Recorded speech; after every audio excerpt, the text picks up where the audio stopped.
नमस्कार साथी हो। ल हेर्नुहोस् है, आजकल कसरी पार्टी परिवर्तन भइरहेछ, अहिले जनताहरू कसरी जनचेतना चेन्ज भइरहेछ, वृद्धि भइरहेछ।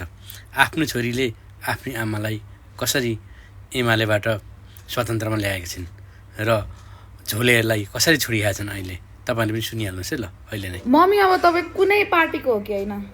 म कुनै पार्टीको झोलीहरूसँग लागेर हिँड्दिनँ। मलाई पार्टी सार्टी मतलब छैन। अब म स्वतन्त्र हो। अब मर्ने बेलामा के को पार्टी सार्टी। अनि पुरा एमाले हुनुहुन्थ्यो त तपाईँ त।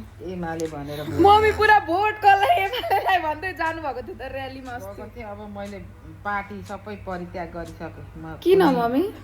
मलाई यिनीहरूको एजेन्डा मन परेन। We did it, Gen Zs, we did.